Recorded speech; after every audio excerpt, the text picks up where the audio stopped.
Guys, it's our very special Christmas edition of WaraWeek Boxing. And along with my brother, Rodney Green, we're going to give everyone our, big Christmas wish list on how to improve the health of our beloved boxing in the year 2026. Join us for everything, guys, and Merry Christmas.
Vashon Holdings proudly presents WaraWeek Radio Chats with ring announcer Joseph Herron.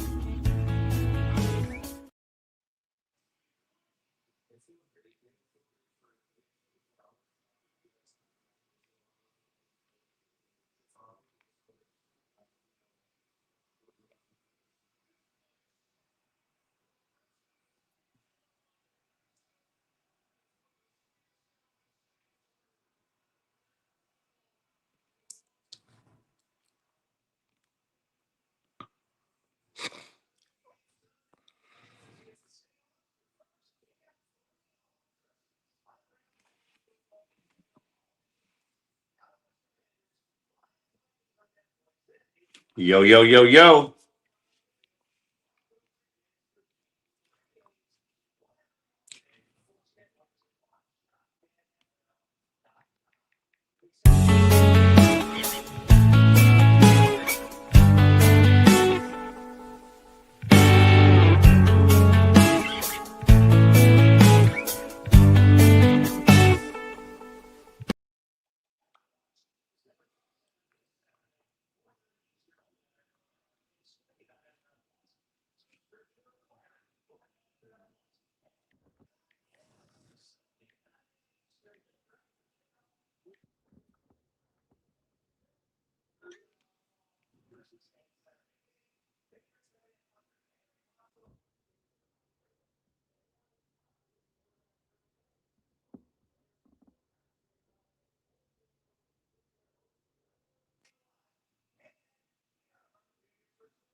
Can you hear me now, guys?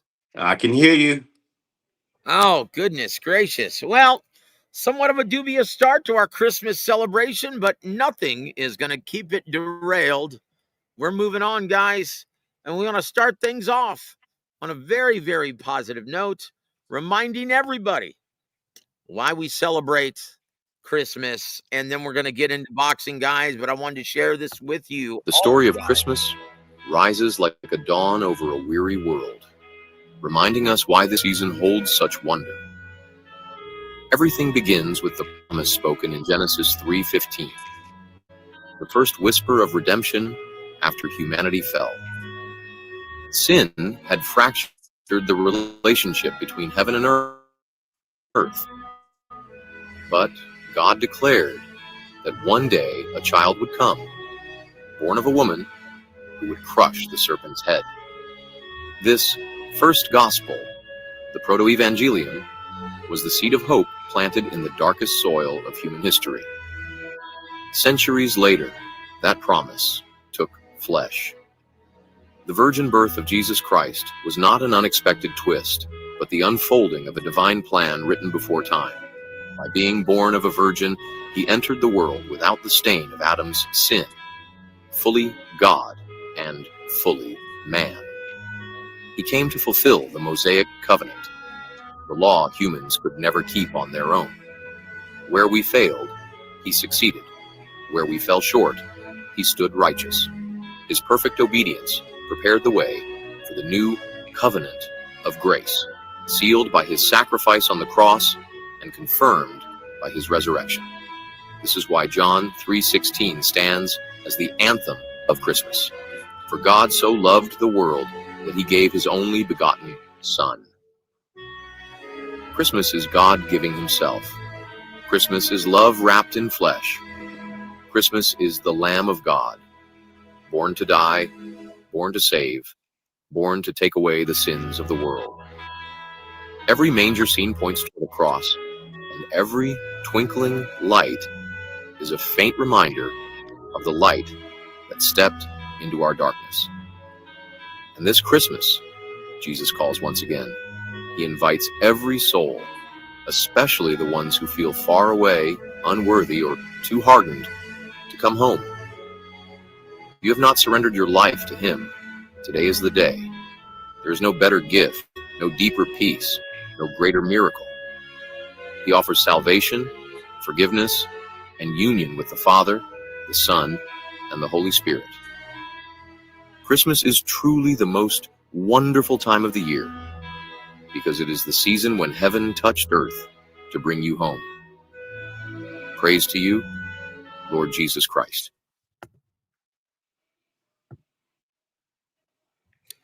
Woo! Ha ha! Praise to you, Lord Jesus Christ, indeed. Merry Christmas, everybody. Rod, I'll tell you what.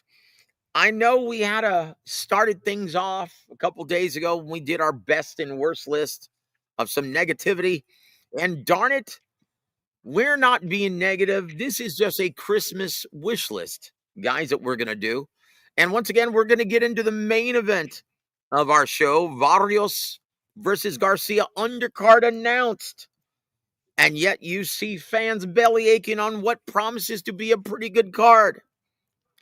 Rodney, is that par for the course with our boxing community here in the American market? I mean, yeah, yeah,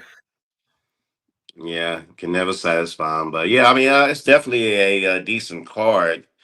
Uh, the undercard looks pretty,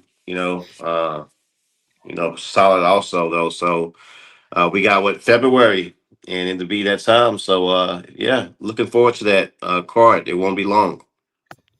And yes, I do have numbers, and here's the shocking part, brother. And this goes to show you, we need more mainstream juice atop these pay-per-view cards. As stacked as the November card was, the Ring 4 with Benavidez Yard, Cruz versus Roach outperformed it, selling almost 120,000 purchases. Wow. Compared to Benavidez Yard, which only sold a little bit above 70,000. How do you like that? It just Interesting. goes to show you what kind of mainstream juice Pitbull Cruz has among the Hispanic fight community. And what Benavidez has to work on. There it is, guys, in case you didn't know. So we're going to start off, guys, with our Christmas wish list. And this is me and Rodney's list. Let me know what you guys think. And this is our Christmas wish list, top 10 list of major improvements needed for the health of the sport in the American market now, because not all of these apply to the thriving UK and Japanese market. And once again, it's funny, all of these events, and Thomas Triber, our brother, he's doing the ring announcing, and he's been emceeing all of the pre-fight events this week. And they're catering to the Japanese market. The time is kind of weird, right? But they're not adjusting this to the U.S. market for good reason. This is all about the thriving Japanese market, the Night of the Samurai, right? And it should end 2025 on a very high note with two of our best fighters, both in everyone's top 10 pound-for-pound lists. Naoya Inoue and Junto Nakatani set to lock horns next year if they're successful on Saturday night. So this is number 10, Rodney. Are you ready? Let's go. Here goes. Number 10, poor undercards on major pay-per-views. Fans shell out big money for pay-per-view cards, yet too often the undercards are filled with mismatches or prospects against overmatched opposition. Look, and there's only one way to fix this, guys. Because I tell you what, I don't know what Dana White was thinking. Why didn't he stick Brandon Adams versus Sergey Boachuk in the co-main event rather than those two stiffs and prospects from TKO League? Like, that was a great card, and it was left off of the main Netflix card. That was a huge mistake, in my opinion, because you saw how awesome was Brandon Adams versus Sergey Boachuk in Vegas on the undercard of Terrence Crawford and Canelo Alvarez. Right. Absolutely. Underwhelming. Yeah, I'll tell you what, though, man, Brandon Adams, boy, look, this is a guy who's an old codger, but man, he can punch and he can really fight. Do you see him maybe being the dark horse of 154 pounds? I mean, possibly. 2026 is going to be very interesting. A lot of it is just going to be predicated on, can these guys get the fights? And when they do get the fights, will it be uh, an ideal matchup for them to continue to flourish and grow to where they can, again, get those big fights that, they may deserve down the line, though. But I like Brandon. I do. I think that he does have um, uh, potential. As I said, we'll just see how it's going to work out as far as with the matchmaking, and if they're going to really try to put him in, line to, you know, develop him, get him the right fights to where he can really, grow his brand and maybe become more of a household name in the sport. Well, I tell you what, let's stick to this right now and let's identify what the problem is. Here's the problem.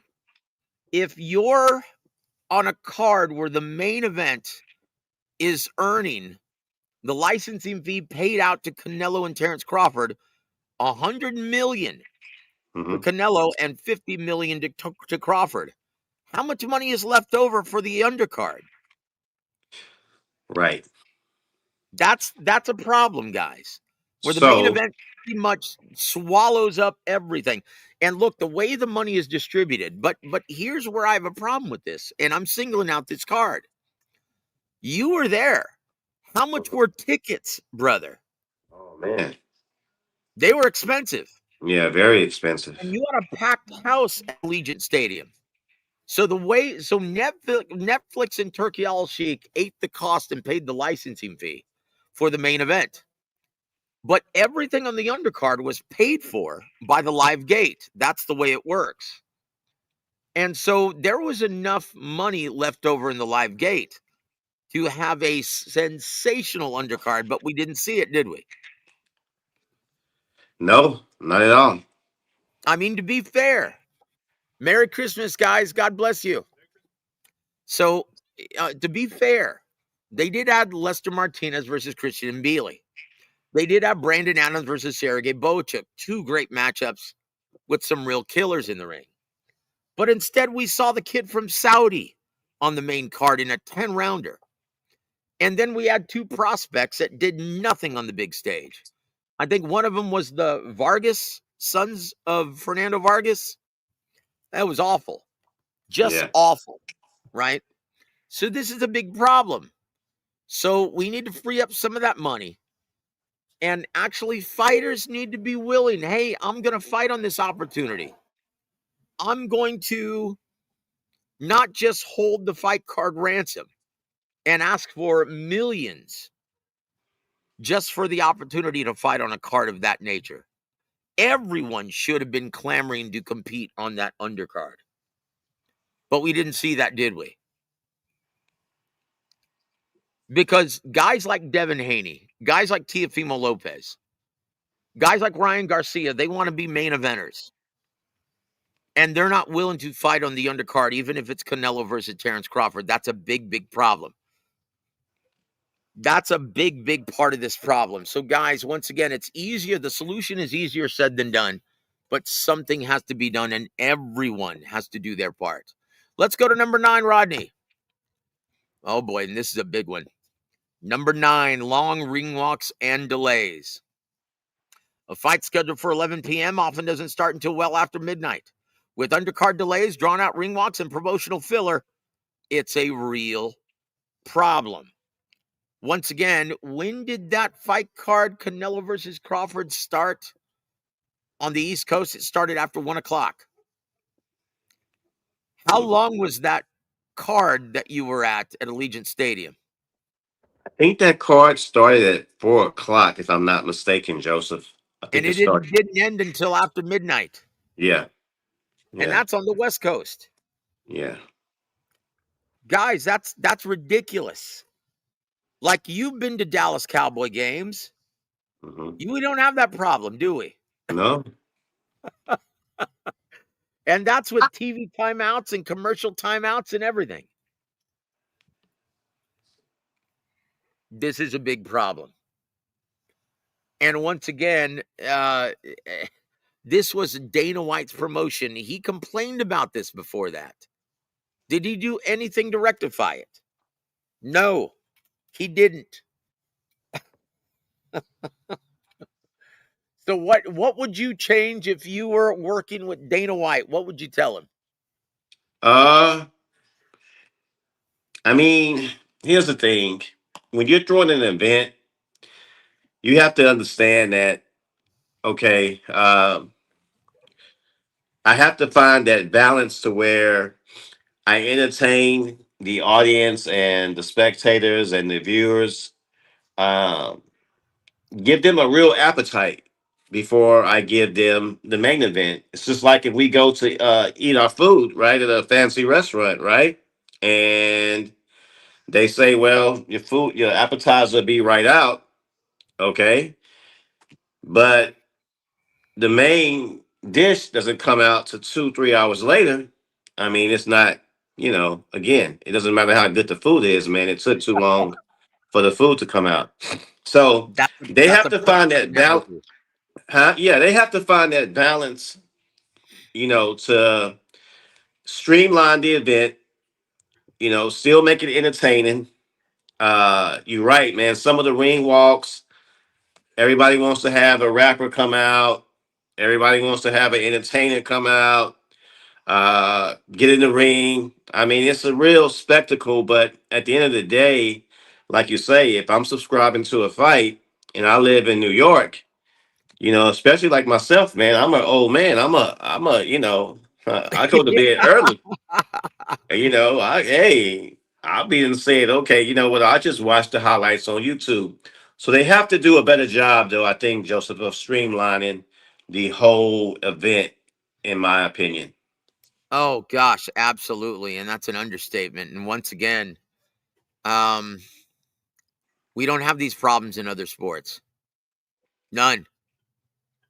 We don't have these. I understand you have to appease sponsors, but this is overkill. How much filler do you need to set the table for the main course, like you stated? That was a perfect analogy. Perfect analogy. How much filler do you need to set the table for the main course? Come on now. So, guys, let's move on to number 8, and this is a huge one. Lack of consistent TV coverage. Unlike the UFC, which centralizes its product, boxing is fractured across multiple networks and streaming services. Fans are frustrated with too many subscriptions, and honestly, they have nowhere, like most mainstream and casual fans, really don't even know where to find boxing these days. Mm-hmm. So I will say this. If Netflix, it almost seems like they don't want to be involved with boxing, except for the big time events featuring mainstream names. But how many mainstream names are there in this version of boxing in the Right. U.S. market, Rodney? Yeah. Absolutely. Well, as we have talked about years ago, uh, one of the drawbacks of HBO leaving the sport of boxing, is it really has left that void where you don't have a a consistent network or platform to where again it was automatic. Oh, it's going to be boxing on Saturday. Oh, HBO 10 o'clock. How easy? Cut the TV on, and it was boxing. Here, it's like you say, you just don't know, man. You may not even know if it's a fight until the same day, or oftentimes you miss fights as well because, like I said, you don't have the consistent platform to advertise it. Like you say, I'm not for sure really what Netflix in game is. You know what I'm saying? We have to understand what Netflix is, though. I mean, they are for the most part, they've been about movies and documentaries and things like that. I don't think they totally understand the business of boxing and will be willing to, go out their way over and beyond to, promote these fights. So I say that to say this though, we've said a long time, Joseph. Though, uh, it's no more ESPN. Okay, it's no more um, Fox. Like it No were more for HBO, no more no more. Showtime. So, Okay. so look, for all intents and purposes, Rodney, Mhm. Netflix has the distinct possibility and the opportunity to really put boxing on its back and create the new stars of the sport. But it's almost like the person in charge of sports programming there has no idea what they're doing. Well, of course. I Because mean, look, how look, could they? before we started talking about when you joined the show again, and thank you for that, by the way. When you first joined the show, you didn't even know that Joshua versus Paul was happening. Yeah. Right. Yeah. And you're a pundit. Mhm. You're an analyst. Yeah. And so that's a problem. So in my opinion, they need to hire someone like you, or like Ronnie Shields, or like Joe Goosen, or Lou DiBella, or someone who has a clue. Right. Like, hey, if you want to make an impact, and if you want to build the sport once again to be a semblance of what it used to be, then you need to sign these matchups, not just have a working relationship with MVP or TKO League. You need to sign matchups, not agreements with specific fighters or specific promoters. Sign matchups, make the best fights, and you will grow the sport because they definitely have the outreach. They're the biggest platform in entertainment currently of the entire world. So, guys, let's move on. We're only on number 8. Here's number 7. Uh-oh. Uh-oh. This is one that Rodney complains about quite a bit. Inconsistent refereeing, from lenient clinch tolerance to wildly different stoppage standards. Fighters and fans never quite know what to expect. This inconsistency affects the safety and fairness of the matchups and the fighters involved. Yeah. I mean, yeah, man. If we look at some of the refereeing, man. Oftentimes, man, um, you know, whether you're a referee in basketball, baseball, football, whatever, boxing, you have to understand your role is to officiate and just be a fair fight and be consistent. Oftentimes in the boxing, man, you're in that square circle. The referee needs to understand, man, he needs to be consistent. And the fans and the viewers, they want to see the fights, man. They want to see the fighters, not him giving directions and come here and knock it. Look, just be consistent with the fight to where it's, a enjoyable or, Here's the problem, Rodney. Here's the problem. You've got too many different state athletic commissions with too many different standards. We've got the BBBFC, who continuously appoints Howard Foster to these big events, and everyone knows he's got a quick trigger finger. First sign of trouble, he's going to step in and call a halt to the bout. And then in Texas, you've got a guy like Mark Calloy who's going to let you fight. You've got different, and then you put it in Florida, and oh geez, man, you've got a terrible commission with terrible refs and judges.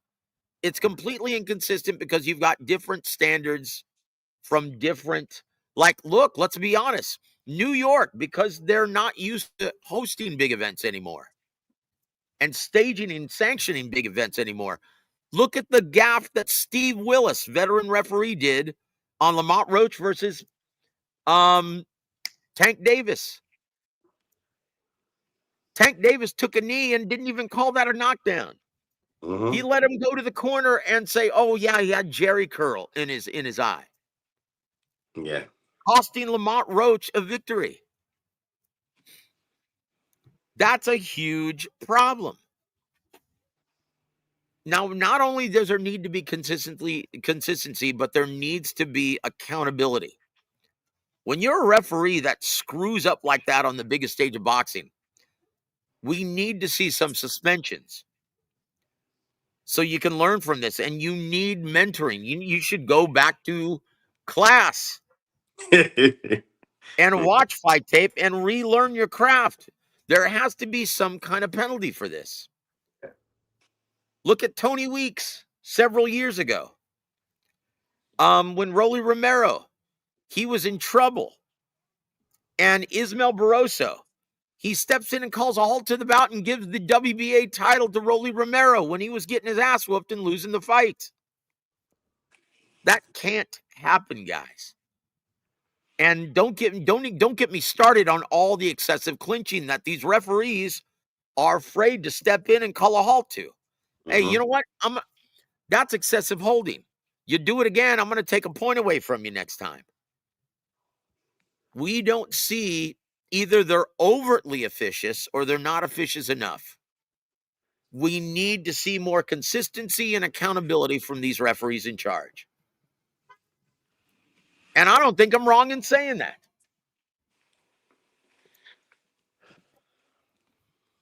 So fans, you guys as the real bosses of boxing, rather than complaining ad nauseum about crap that you can't control, complain about this. Make your voices heard so something is actually done. And this is why we made this list.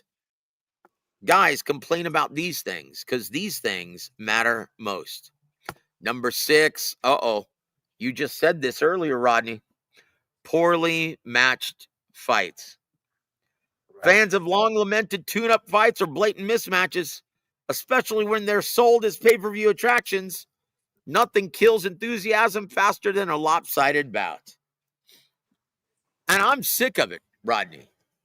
These fighters need to, hey, man, if you want that bag, you better be willing to take the challenge. And when you do, you better not look like you're afraid to get hit. Because nothing keeps fans away from the TVs or away from the arenas than guys who look like they don't want to take any risks in the ring. You're getting paid millions. Let your balls hang in the center of the ring and earn your money. Look, say what you want about Jake Paul. He ran until he couldn't, and he took it like a man. Yeah. Showed a lot more grit and guts than a lot of these guys who call themselves real fighters. Rodney, am I wrong in stating that? Not at all. I mean, I think that's one of the things I think that's missing as well, along with that is the competitive spirit as well. Because, we come from an era, Joseph, to where, let's say that they had a big fight 4 or 5 months ago, 4 or 5 months down the road, but they would fight and they know, like, look, man, the stakes are high. So if I don't perform or if I lose, then I could really lose that big payday, you know what I mean, or that big opportunity. These fighters, man, don't have that type of, responsibility or consequences. So it's almost like, you know what? They get in the ring, they take a fight, they demand a high purse, and rinse and repeat. They do the same thing. And oftentimes, man, their effort and the entertainment level is, man, it's not up to par at all. So, but again, it's no consequences because they end up getting what they want anyway when they fight the next fight. So, if we could go back years ago where look, you had to take a tough fight to get a big fight and it was real consequences, the effort would be a little bit more better in my opinion. Here's a perfect example. Vladimir Klitschko, he was on Boxing After Dark in Atlantic City. I went and covered this event a long time ago, before we ever met. Mhm. And he was fighting big, undefeated Sam Peter. Yeah. And HBO said, look, if you want us to continue showing you on HBO, you've got to take this fight. Manuel Stewart said, bring it. It's going to be our introduction to Sam Peter to big-time boxing. And who was in the co-main event? Miguel Cotto, on 2 weeks' notice, agreed to take on the dangerous knockout artist from Colombia, Ricardo Torres. Oh man, and he was in the And he went war. for death. Yeah. Where are those cards? But see, that's my point though, Joseph. That doesn't Exactly. that doesn't happen anymore. See? Oh, man. Because look, when we tuned in to HBO Championship Boxing or HBO Boxing After Dark, when we tuned into Showtime Championship Boxing, we expected something special. Mhm. There was going to be high stakes and high drama. Yeah. Vladimir Klitschko won a decision by the skin of his teeth, getting knocked down 3 times by Sam Peter. Yeah. I'll Miguel give you Cotto, he went life or death with a nobody. yeah. I'll give you another one. A guy who was considered more risk than reward, and Miguel Cotto took it. I'll give you And it another made one. and it made him a better fighter. Yeah, I'll give you another one. Right before Pernell Whitaker fought Oscar De La Hoya, he fought someone and it was in a life and death, but he pulled it out at the very end in dramatic fashion. And what it did was it really got the juices flowing for De La Hoya and Whitaker. I can't remember the guy who he fought, but nevertheless, though, man, he had to win that fight. He won in dramatic fashion. Oscar De La Hoya came to the ring, and it pretty much after the fight was over, and everyone knew they would be fighting next, and it Oh, was like dude, a yeah, great, that was the undefeated badass. What was his name? Hurtado? yeah, that And he yeah, I had to believe come it, from behind, and he let his balls hang, yeah, and he knocked him out in the 11th. I remember that. yeah, yeah. And Oscar came to the ring when it was over, and they started promoting Whitaker versus De La Hoya.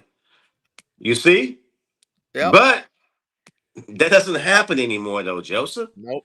That's what we're missing, that whole competitive spirit right there. You know what I mean? Because again, back then it was true consequences. Now these guys don't have no consequences no more, man. Oh, no, You no, know? no, of course not, and we're gonna talk about that. We're gonna take a break after number 5. Well, we'll take a break right now. It's a perfect segue. We're gonna talk about the fight card that was recently announced, right?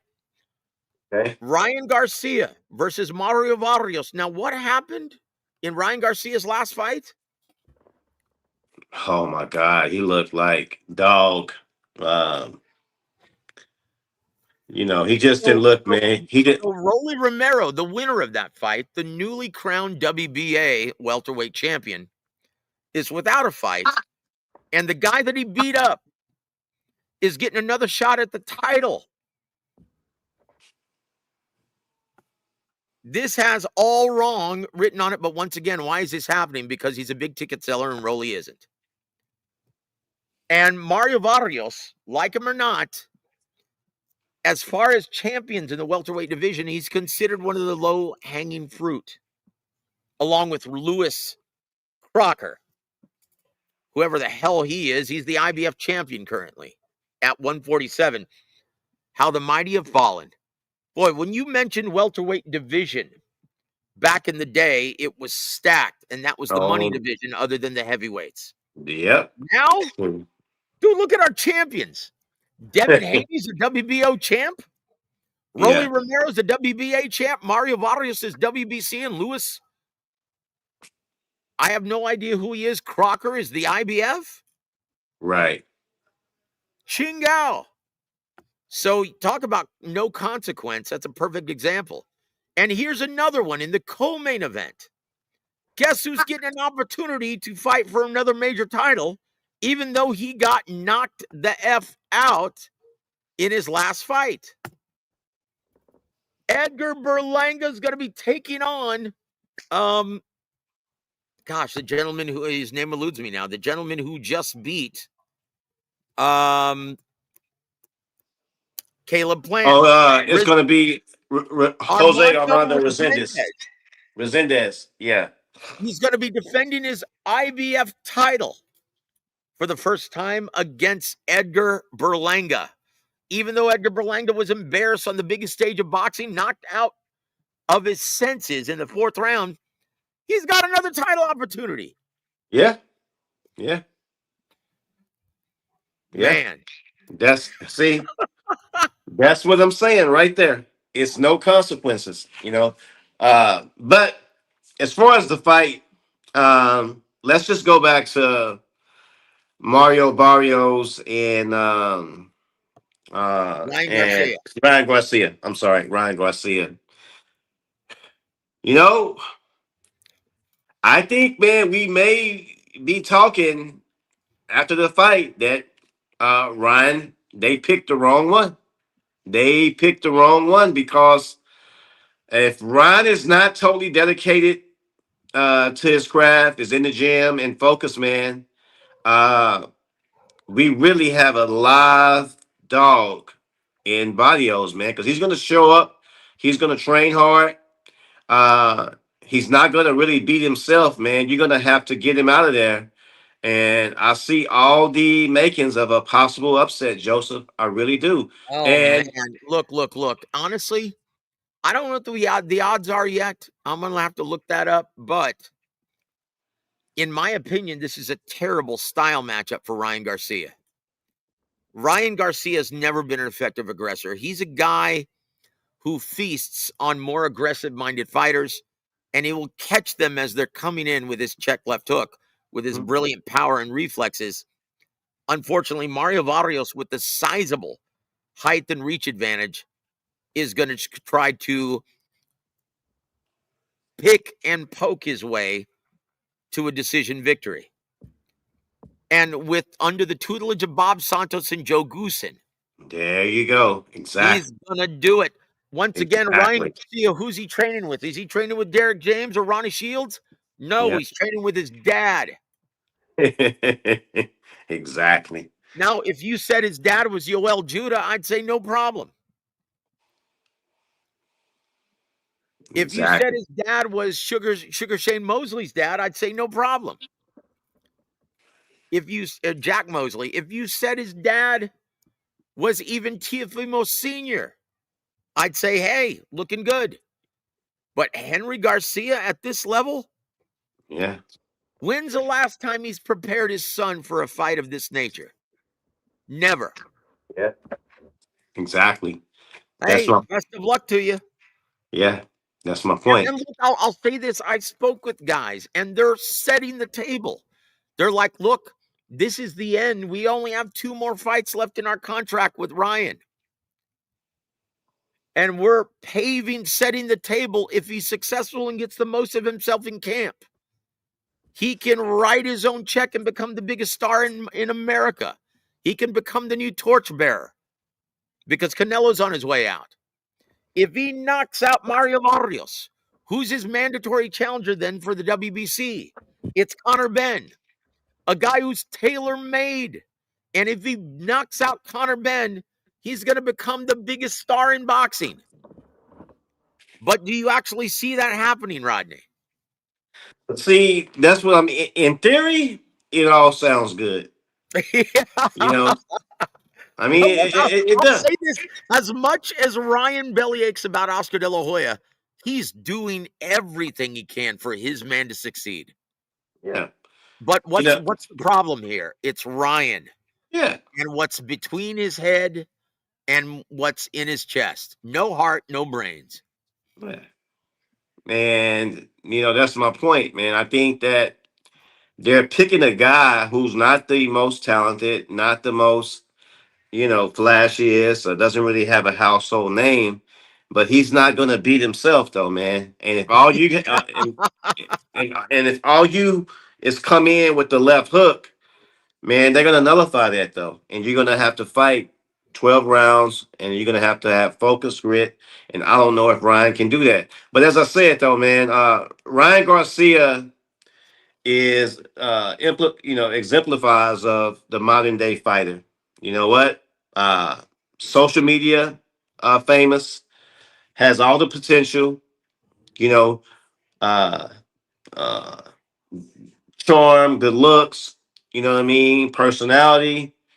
Can sell tickets, but man, as far as the mindset and handling success and being consistent, man, they just can't. They can't put it all together. And I think, man, He's a mental midget, brother. yeah, yeah, there you go. So, and I think if I'm a betting man, I think it's going to Uh-oh. unravel Uh-oh. in this next fight. I agree wholeheartedly, brother. Let's move on. So we've got Armando Resendez versus Edgar Berlanga in the co-main event. Chihuahua. Talk about someone who doesn't deserve a damn thing, and definitely not a shot at the title after getting knocked silly in his last fight against Hamzat Shiraz in the 4th round. And look, you can't fault Armando Resendez. This is a voluntary defense in which he's picking a guy who he can beat. Let's be honest, he's not picking on Lester Martinez. He's not picking on Diego Pacheco. He's not picking on Hamzat Shiraz. He's not picking on Christian Mbili. He's not even picking on Jaime Munguia. He's picking on Edgar Berlanga for a reason. That's why he's getting this fight. Because he's a name and he's a very beatable name. That's why this is happening, guys. So before we blame PBC or Golden Boy Promotions, look no further than Armando Resendez. He handpicked Edgar Berlanga. Okay? So if you have any gripes, send them to Resendez. Let's look at the next one, and this is a real high point. This was originally a fight that was supposed to be on the undercard of Jake Paul versus Tank Davis. And it was moved. It was moved to this card. Gary Antoine Russell defending his title, his WBC title, against Andy Hiroka. And if you're wondering who Andy Hiroka is from Japan, he earned this slot by knocking out old man Ismael Barroso. So he earned this spot, guys. You can't say anything about this other than this being a mandatory defense for Gary Antoine Russell. Oh, I'm sorry, it's the WBA junior welterweight title, not the WBC. My apologies, guys. So Gary Antoine Russell, he has his first title defense of his WBA crown against a very deserving 24-0 with 19 knockouts, Andy Hiroka from Japan. I'll say this. I love this fight. And if Gary Antoine Russell is looking past the tough Japanese fighter, he could get hurt. But otherwise, if he's taking this seriously, I like Gary Antoine Russell big to possibly steal the show and have the performance of the night. Your thoughts? Yeah, I like Gary Antoine Russell. Unlike his other siblings, and again, man, I like you know uh, the other fighters as well. That his brothers, but Gary Antoine Russell will let his hands go. Okay, he will. It's not going to be technical. He's going to find you, and he's going to man on man and say, "Okay, let's go." It's a very good fight. It's a winnable fight for him. And you're right, Joseph. I'm assuming he's being trained by his brother still, right? Gary Russell. Yep, he's still being trained by Gary Russell. Okay, so I think if he can, have a good training camp, and like you say, don't take it lightly, he possibly could, man, be the showstopper that night, though. But nevertheless, so this is a good matchup right here. It'll be an entertaining matchup, and if he wins, I don't know what's on the horizon, but I think it'll set him up for maybe a real good fight towards the end of 26. I'll tell you what, guys. And then we've got Lester Martinez to open up the pay-per-view portion of the bout. Slated to face the dreaded TBA. And this is a real problem, guys, because he's not going to fight Pacheco. Pacheco, look forward to him facing Jaime Munguia. Obviously, Resendez is already taken. Mbili is going to be fighting Hamza Shiraz for the vacant WBC. He's not going to be fighting Iglesias. Forget that. No one wants to fight Iglesias. So that leaves Sarache, the guy who knocked out Jaime Munguia. William Skull, no thank you. So who does that leave? That's a problem. But look, I like Lester Martinez. And after coming off of a huge draw with Christian Mbili in which he went life or death, yeah, why not give him a tune-up? Why not let him fight whomever he wants? He doesn't have to fight someone in the top 15. What do you think, Rodney? Yeah, I mean, I think he's not going to make it a habit of having soft touches. So I'm not gonna, man, condemn him totally for taking, this fight. I'm really not. At the end of the day, like they say, just don't make it a habit. And if he goes in there, if he goes Look, there, I'll tell you who I would love to see him fight, but unfortunately, he's going to be fighting for the vacant WBA very soon. Wouldn't you love to see Lester Martinez versus Beck, the bully Melikuziev? oh yeah, that'd be a good scrap. That'd be a good scrap. Or I tell you what, have Lester Martinez have a rematch with Joe Sean James. That's G Funky's fighter. Mm. Let's give a shout out to my brother G Funky, who's listening from Sacramento. Merry Christmas, brother. Yeah, what do you say about that? You think Joe Sean's down for a rematch? I wouldn't mind seeing it. It was thrilling for as short or as long as it lasted. Guys, before we move forward, and what are your thoughts, guys? What are your thoughts on this card? Because I see nothing but negativity coming from the boxing community. And I look, while I can understand how some of these guys aren't worthy of these assignments, we just told you exactly why this is happening. And from an entertainment perspective, Rodney, we've seen much worse cards on the bigger stage. Yeah, I I really can. think these matchups have the potential to be thrilling for everyone Yeah, involved. And my advice to all the fans would be let the fights play out, guys, I because can. these so far are terrific style matchups. I can see some knockouts, Joseph. To be honest, man, I definitely think Resendez is going to stop Belanga. If the same Resendez shows up that beat Plant, okay, and just blew right through him, and after the knockout that Belanga took, that nasty spill, I think he's tailor made for Resendez, though. I do. Hence why he chose him. I think it's going to end in dramatic fashion, and so again, like I say, entertaining fight. Gary Russell's always in an entertaining fight. It's not a bad card. It's not a bad card at all, though, Joseph. Well, look, and this is funny. Iceman, good to see you, Iceman. God bless you. That's my brother in Christ right there. Merry Christmas. He said, Ryan Garcia said Haney shit his pants during their fight. I hate to say this, guys, but that's probably true because I've seen it happen before and it's not pretty. Think about this. These guys are killing themselves to make weight and they're very dehydrated.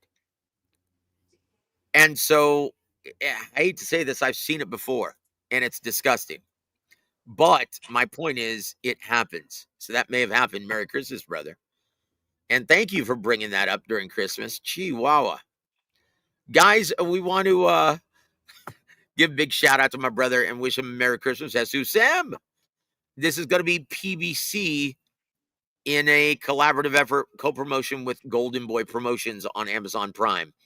And from what I've been told, Turkey Al Sheikh is going to be sponsoring the event and helping out with the big purse guarantees. So, yeah, this is going to be a great card, guys. Paul Sotak, Merry Christmas, and thank you for your endorsement, brother. We appreciate this, and we appreciate that, and we do all of this for you guys. G-Funky, and he says this. G-Funky says this. Listen to this. About his man, Joshawn James. He says, where was this? Okay. He says Joshawn definitely wants a rematch with Lester Martinez. Let's get it on. Let's get it on, guys. He's back in the gym from what G-Funky says. Yes. Let's do it. And also my brother Champ Ross. Merry Christmas to you, brother. And honestly, if you guys haven't already, go check out his prediction league. It's outstanding and a lot of fun. Very well done, Champ. Merry Christmas to you. Also, our brother Slide Encounter. I always look forward to seeing Slide Encounter's posts and his opinions. Very, very intelligent fight fan. Merry Christmas to you and your entire family, brother. And Iceman also says, yep, Ryan Garcia is not training hard. He's making TikTok videos with girls watching his fight against Henny, clowning around. Yeah. Well, that's a recipe for disaster, Rodney. It goes along with what you've been saying. Yeah, absolutely. Absolutely. Oh, and Eric Gomez, Merry Christmas, brother. Blessed, highly favored. In my Ryan Garcia voice. Chinga. Oh, boy. And Champ Ross says, yep, Hiroka can fight 24-0 with 19 knockouts. That's all I'm saying. Gary Russell had better not be looking towards a unification bout with Richardson Hitchens just yet. Take care of business. Take care of business in February. Daisy Sanchez, Merry Christmas. Says, I heard Mbili's fighting Munguia and Shiraz was ordered to fight Pacheco. Look, the first order was by the WBC. And they're calling for Mbili versus Shiraz. I'm sorry. I'd rather see that fight. Wouldn't you? Hamzat Shiraz versus Christian Mbili, Rodney? Yeah. You know, one thing about Shiraz, man, he's going to be in a entertaining fight. And I think, man, that he's ascending right now, Shiraz, man. I think he's going to be a better fighter now after his last win against Berlanga. And he's going to be a tough out, man, whoever he faces, though. That's a good fight. Yeah, Shiraz is going to be, look, if you had to put a gun to my head and said, who was the man, because Canelo's sideline and Terrence Crawford is retired, who is the man at 168 currently? Shiraz. I would have to say Hamzat Shiraz. Yeah. He's got it all. Height, reach, power, skill, can fight in the pocket, can fight outside the pocket. Yeah. Yeah. He's a total package, guys, and he's tough. He doesn't have the greatest chin in the world, and he was rocked in several of his fights, but he recovers very quickly because he's always in great shape. I think Hamzat Shiraz is going to be very difficult to beat by everybody. That's my assessment. But guys, what do you think about this card? I think it's a very good one. And I don't know what the problem is and why everyone's complaining about it. It's going to be all action. Once again, guys, judge slowly and wait for these fights to play out because it very well may surprise you.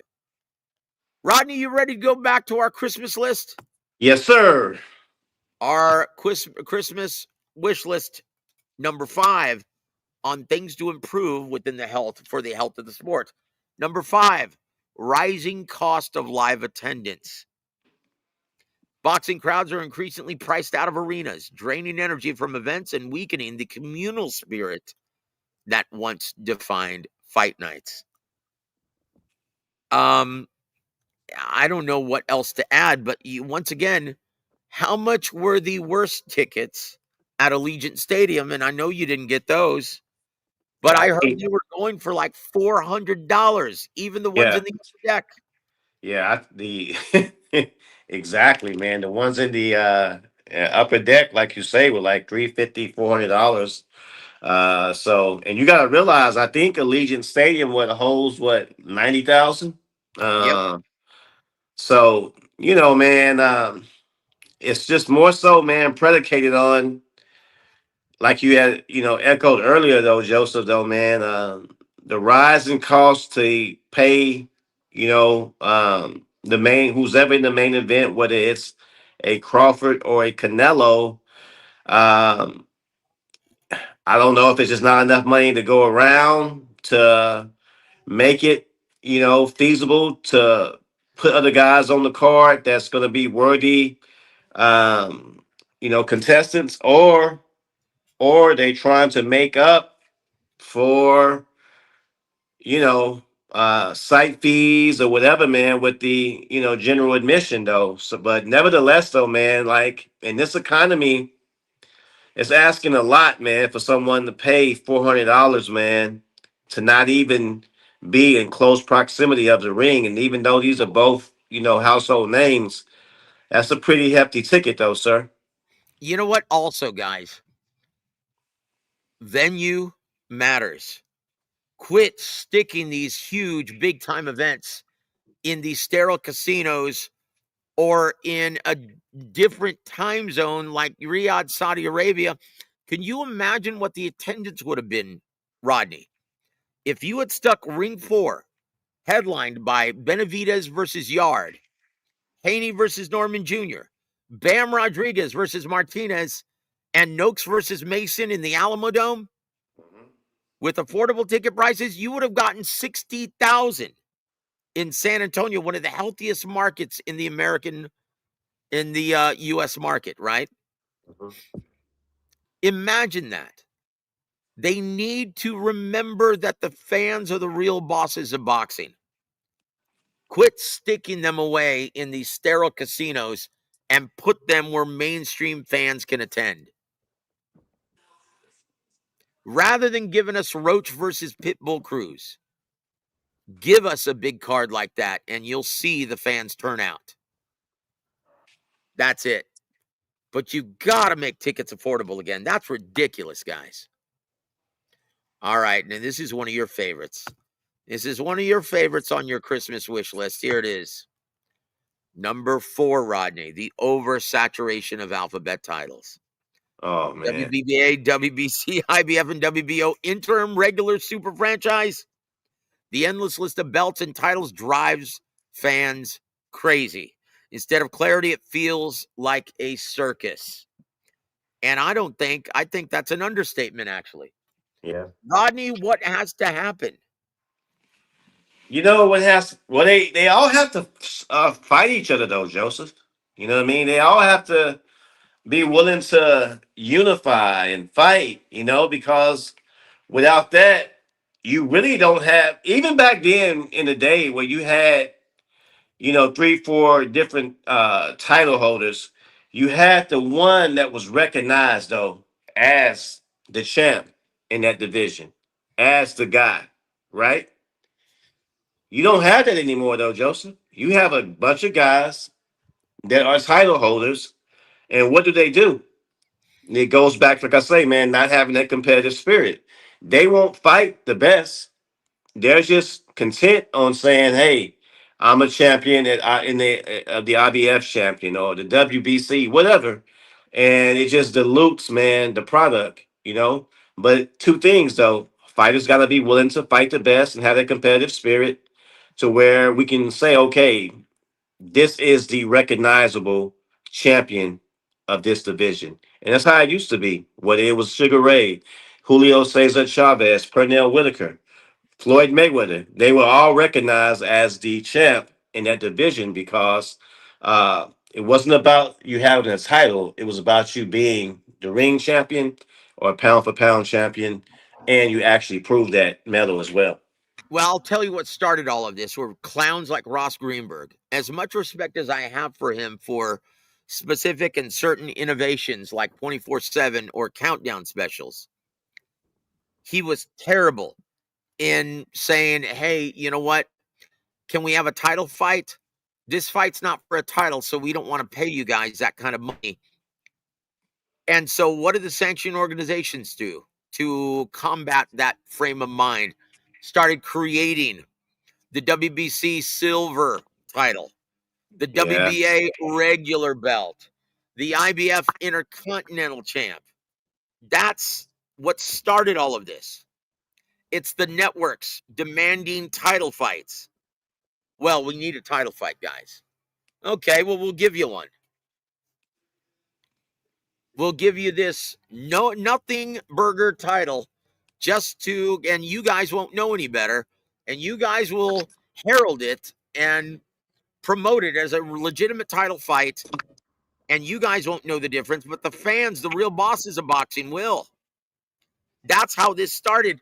And so, look, as much as I can't stand what Dana White is trying to do, phase out the sanctioned organizations and put more emphasis on the ring belt, I don't think he's wrong. Once again, the ring title is the real title. They've got the best ranking system. And here's the best part. They do not charge the fighters a dime.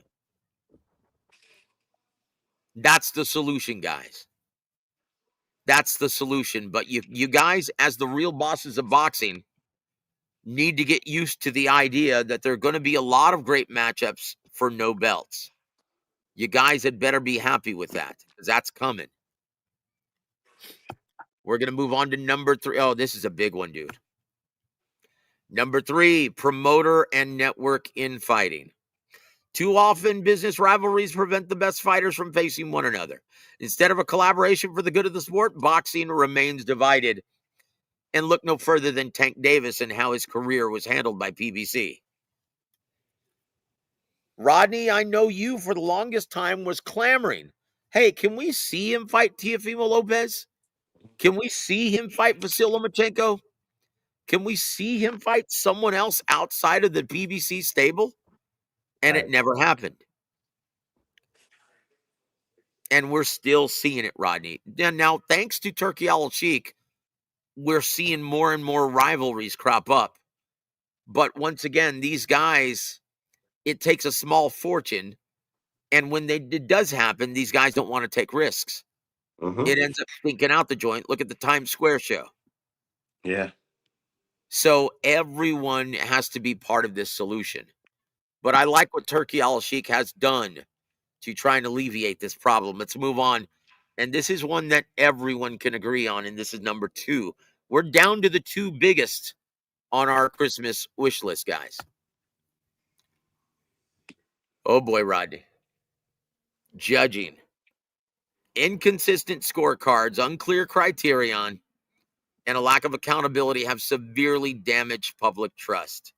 Fans can forgive close decisions, but repeated controversies create distrust abroad among the boxing community. This goes hand in hand with the poor and inconsistent officiating. Accountability is everything, Rodney. Mm-hmm. And also, if it's a big, meaningful fight, don't stage it in Miami. Stage it in a place where there's going to be a reputable and quality sanctioning sanctioning body, like Texas State Athletic Commission, Nevada State Athletic Commission, California State Athletic Commission.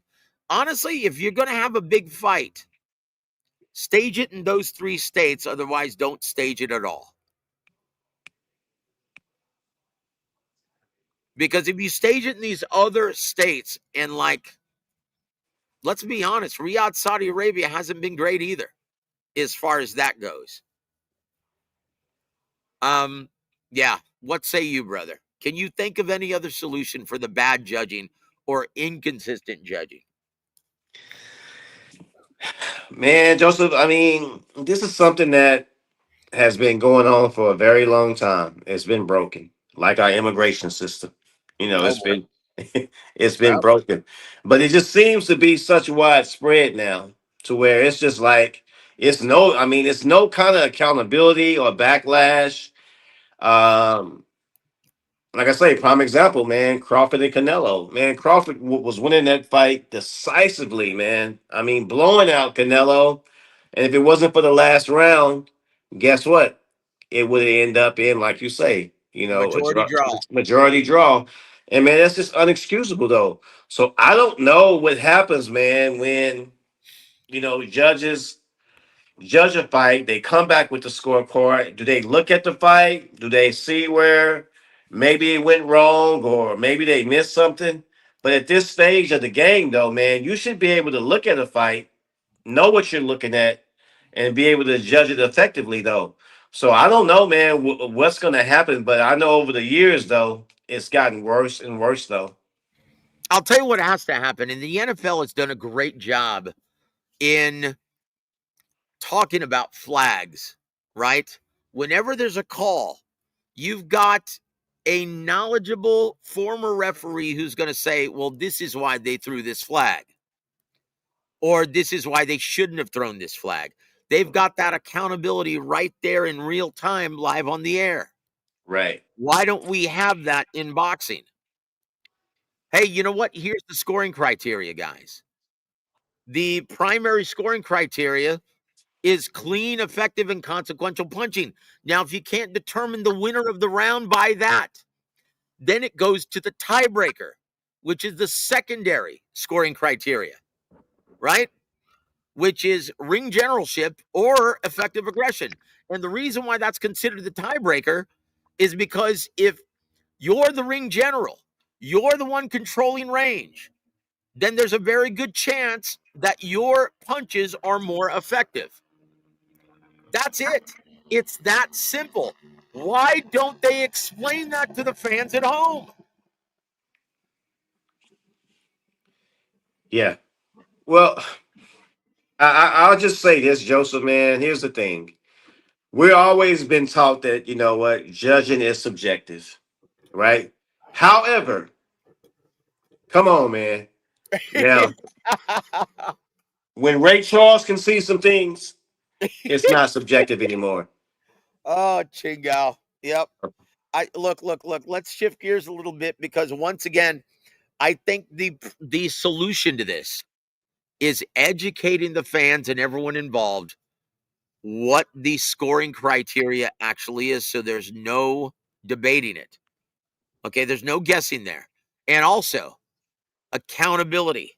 If these judges phone in a scorecard that's way off compared to what we saw in the ring, they need to go to the press conference and they need to answer to the media, not just the fighters, the judges. Could you imagine Adelaide Bird having to answer to the press for her Canelo Golovkin Yeah. scorecard? Yeah. Yeah. That's a good point. There That is is yeah. Daisy. She said, Joe, do you know what the Netflix views for the Joshua fight were? Yes, there were a very, now look, 33 million worldwide were the numbers, which is a far cry from Tyson versus Paul. But still, that's 33 million viewers. That's quite a bit, guys. Was this the number that Netflix was looking for? No, not even close for the amount of money that they spent. And yes, the rumors and the original stories and the statistics, the reporting is correct. Both fighters made $92 million from Netflix. So for that kind of money, Netflix was very disappointed. We have to do better, guys. Once again, they need someone who knows boxing to start signing matchups rather than just working with MVP promotions. Right? That's it. It was 33 million. And yes, Jason, Merry Christmas, brother. No. Terrence Crawford versus Canelo.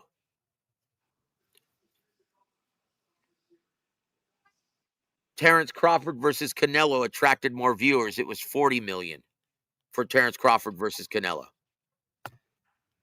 That's why they paid that much, because they wanted to salvage that event by the end of the year. And so in order to get both guys to agree on this very perplexing opportunity, they had to pay out. But let's be honest, guys, Netflix, with the amount of subscribers that they have, they make well over that in 1 month.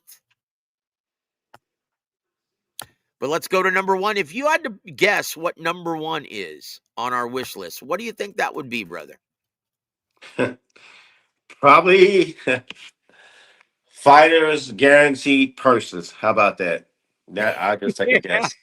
Well, kind of. That has to do with this, but we made it a little more broad. Okay. Failure to make the biggest fights at the right time. When elite matchups are delayed for years, they Yeah. often arrived after their primes have faded and momentum is all gone. Missed opportunities. That, to me, is the biggest problem in boxing. Look at Tyson Fury versus Anthony Joshua. Mm-hmm. Look at Anthony Joshua versus Deontay Deontay. Wilder. Yeah. We never saw Vladimir Klitschko versus Deontay Wilder. Why Mm-hmm. is that?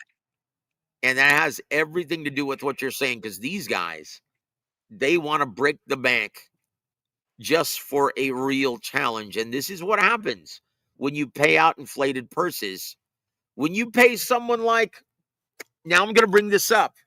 It was just told to me, an insider told this to me, and I can't tell you who, and I can't even tell you who they work with.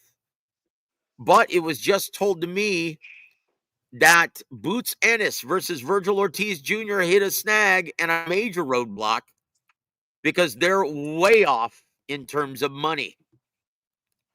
Now, when you pay Boots Ennis $3 million to fight some ham and egger from South America, how much do you think he's going to expect or demand to face Virgil Ortiz Jr.? That's a big problem, guys. And that's the reason why we don't see these fights happen when they should. So you were right on the money. I just made it a little more broad. All I can say is this. Someone needs to be looking out for the health of the sport, Rodney.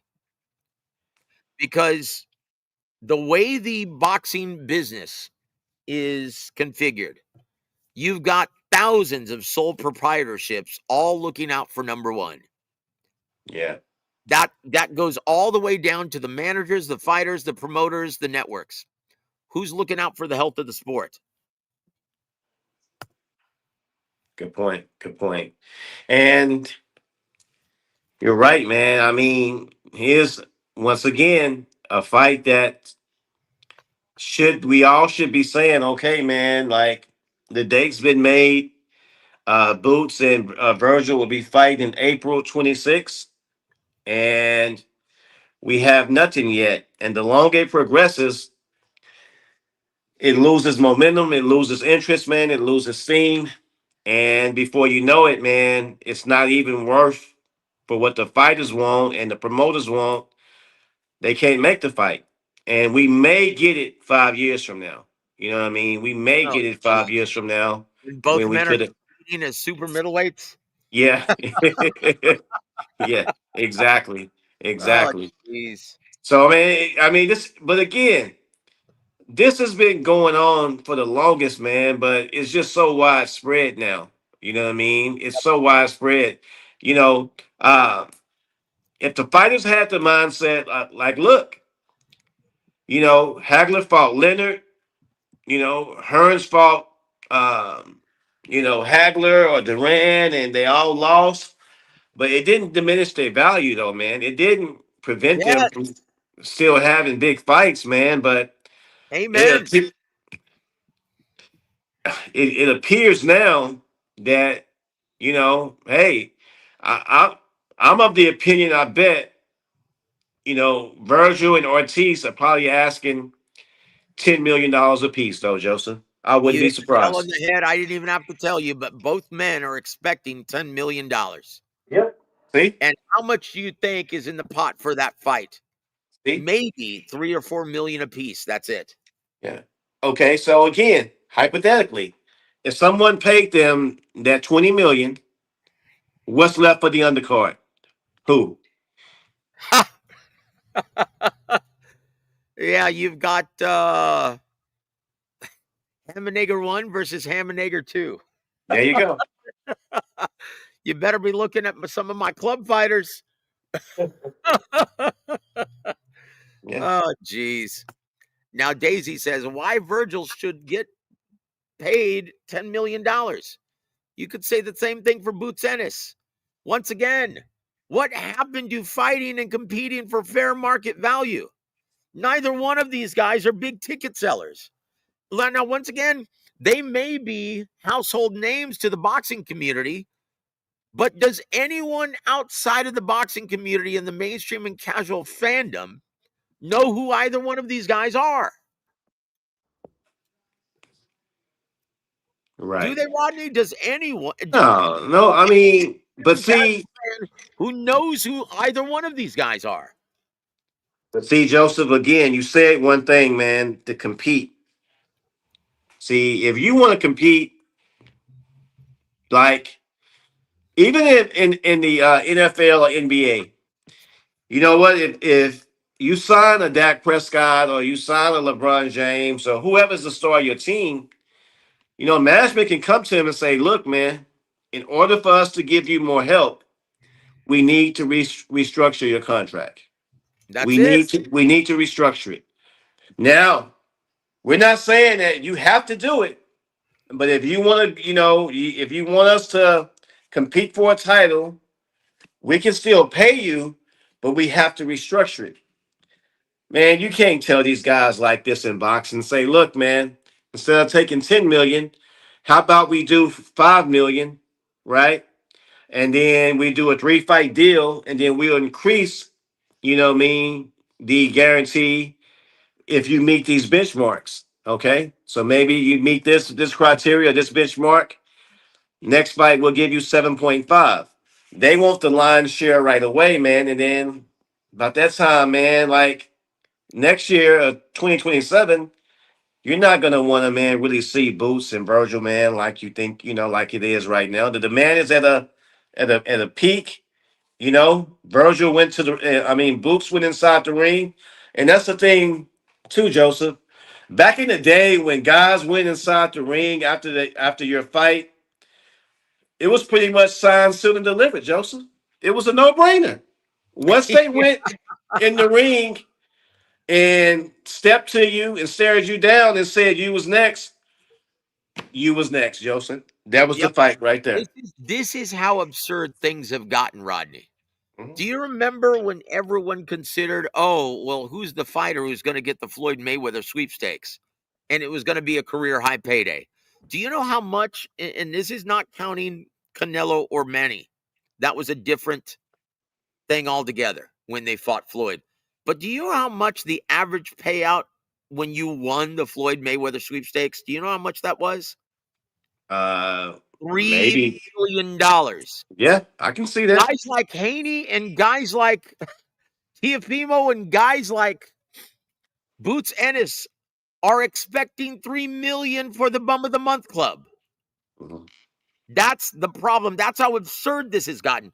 Jermel Charlo, Yeah. you do his best imitation of Carl Lewis, got paid $10 million for that embarrassment. And so when you do that, that's the last time we ever saw him in the ring. It creates no incentive to fight again. That's what's wrong, guys. And so Rodney hit the nail on the head. I was just being nice by stating failure to make biggest fights happen at the right time. But that's the reason why they aren't. Guys like Eddie Hearn, guys like Al Heyman are paying out inflated purses, not forcing guys. And once again, you can lump now Turkey Al-Sheikh in that equation Mhm. because he's paying ridiculous amounts of money. And now you can point Netflix to that problem as well. Yeah. How much Yep. do you think if they compete on Netflix? Say Netflix was interested in Virgil Ortiz versus Boots Ennis. How much do you think they'd want now or expect when they see Terrence Crawford getting $50 million to face Canelo? Agreed. Yeah, When you absolutely. pay out inflated purses that do not reflect your accurate market value, it creates a problem. And these fighters, they don't want to go backwards. Once you pay them that much, they're going to expect that much each and every time when they step in the ring. That's the problem. That's the biggest problem within the US market in boxing. So there it is, fight fans. That's our Christmas wish list on how to improve the health of the sport. Rodney, did we leave anything out?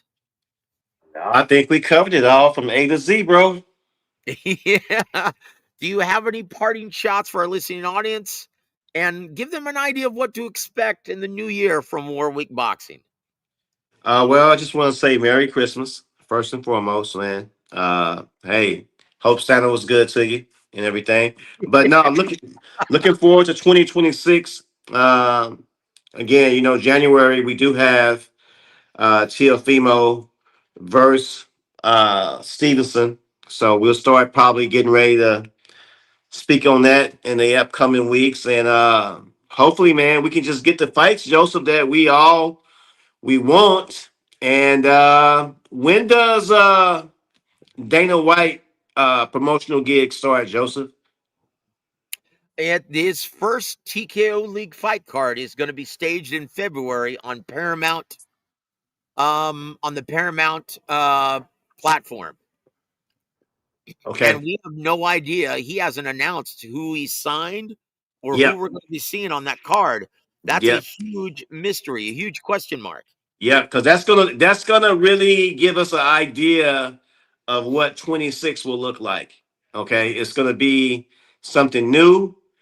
You know it, and I know that the purses are not gonna be what a lot of these fighters are making right now. But we don't know who he's signing. We don't know the fighters. We don't know the quality of fighters. We don't. I mean, it's just so much we don't know. But I'm definitely looking forward to us cover and discover about that promotional outlet.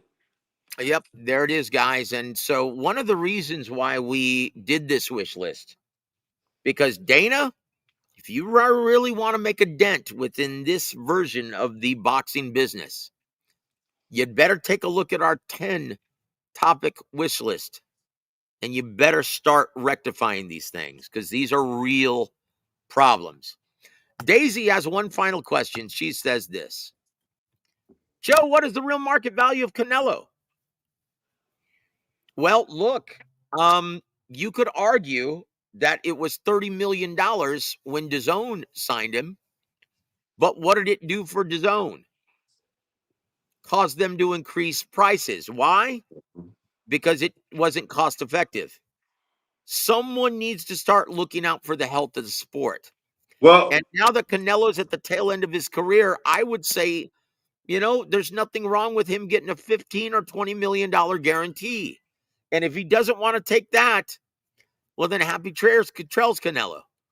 But you need to stop, fighters need to stop putting everyone involved in a position to lose money because yeah. that's all that's happening. Has But Turkey Al listen to this. Now answer me this, Rodney. mhm. To the best of your knowledge, has Turkey Al Sheikh, has he ever been in the black when all is said and done after any one event? Nah, I doubt it, man. I doubt it. I just don't see it. I just Well, don't see just to it. give you an indication, you remember Madrimov versus Crawford in LA with Eminem? Yeah.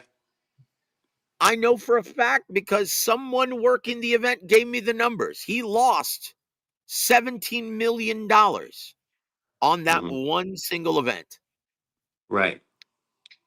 Well, here's the thing, Joseph. And speaking of Canelo, Daisy, in a good way, just like how Crawford has left the sport.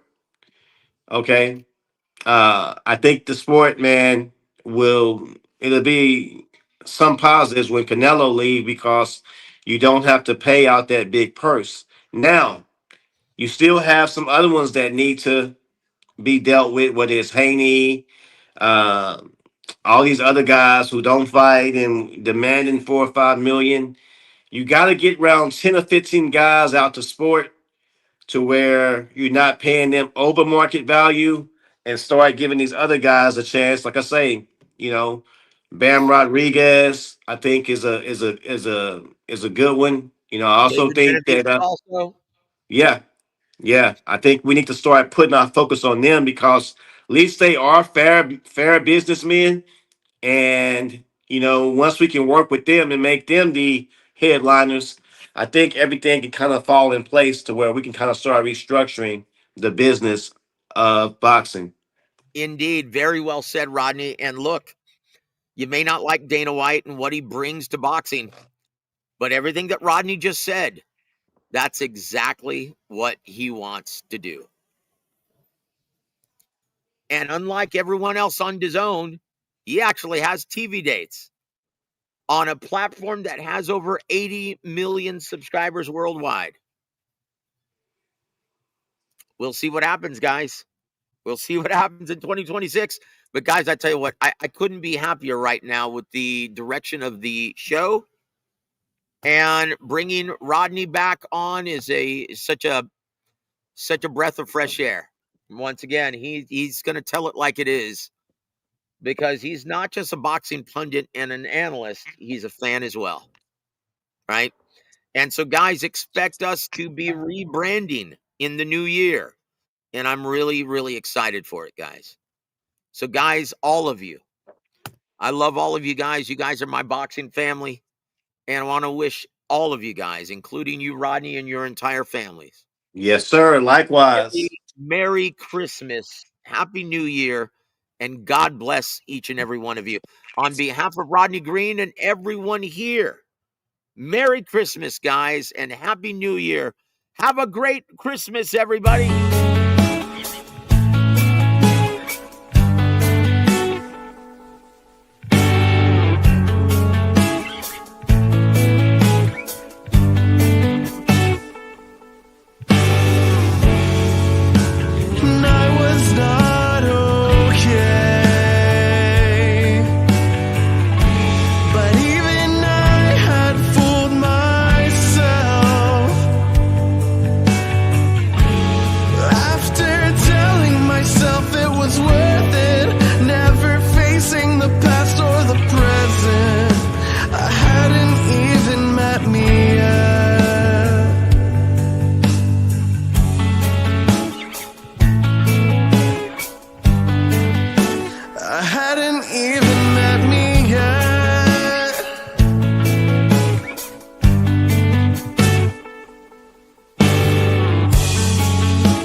Vashon Holdings proudly presents WaraWeek Radio Chats with ring announcer Joseph Herron